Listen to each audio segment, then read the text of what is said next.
Mahalaga ang tamang intensyon sa paggawa natin ng mabubuting bagay. Kaya nga lahat ng mabuti, gawin natin para kay Jesus. At yung mga hindi dapat gawin, huwag nating gawin para kay Jesus.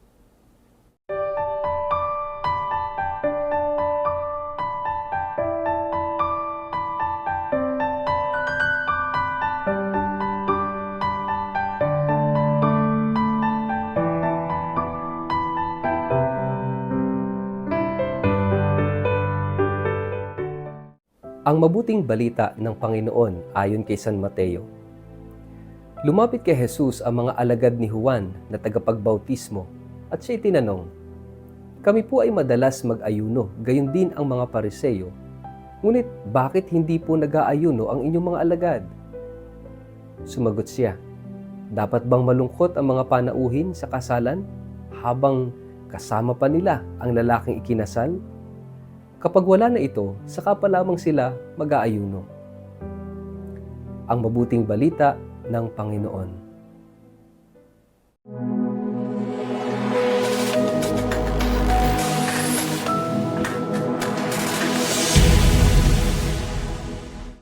Mapagpalang araw po sa inyong lahat. Kumusta po kayo? Ang atin pong word of the day ay intention. Bago po tayo magpalalim sa ating reflection ngayong araw na ito, kayo po ay muli kong inaanyayahan. Huwag kakalimutan mag-like, follow, at subscribe sa ating page, The Word of the Day. At ganoon din po pakishare ang video ito sa inyong kapamilya, kamag-anak, kaibigan, mga kakilala sa social media para sama-sama po tayo sa pagiging media evangelizers at online missionaries na nagpapalaganap ng salita ng Diyos sa mundo ng social media. We need more like you na nagmi-mission sa mundong ito ng social media. At paki-follow na rin po ako at like sa ating YouTube channel at sa Instagram. Mga kapatid, napakahalaga ng salitang intensyon.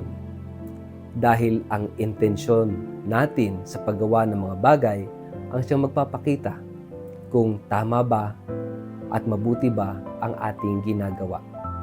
Kasi minsan pwedeng maganda ang ginagawa pero meron pala namang masamang intensyon. So kinakailangan yung magandang gawain ay nanggagaling rin sa magandang intensyon.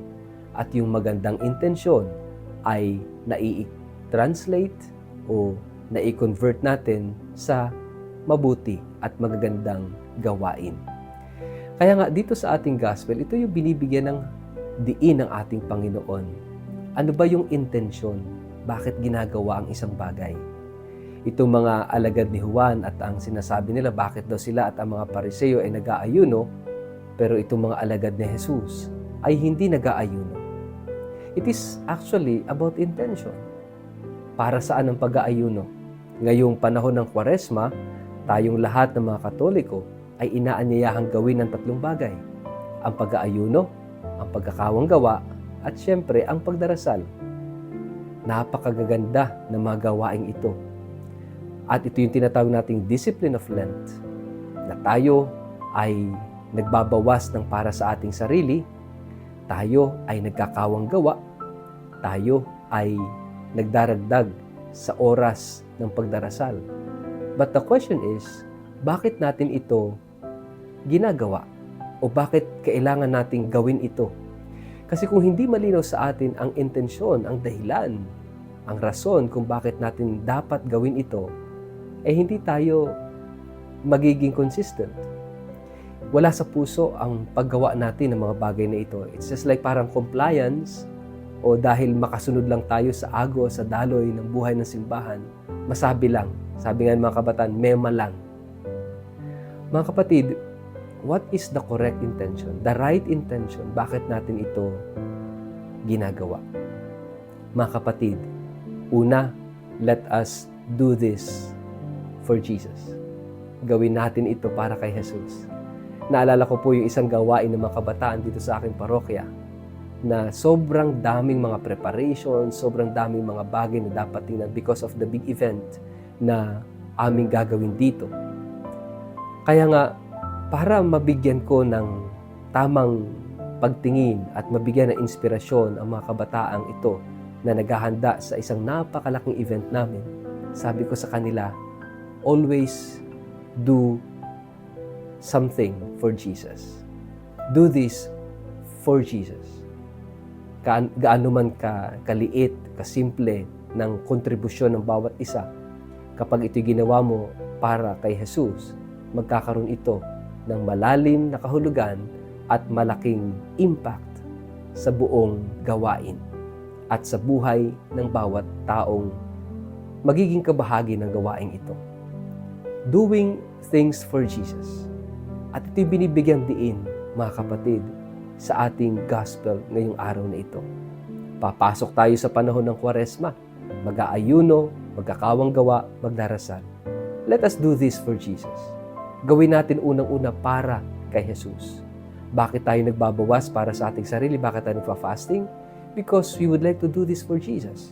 Magbabawas tayo sa ating sarili para mabigyan natin ng panahon ang Panginoong Jesus na gumalaw sa buhay natin, na pumasok sa kwento ng ating buhay araw-araw.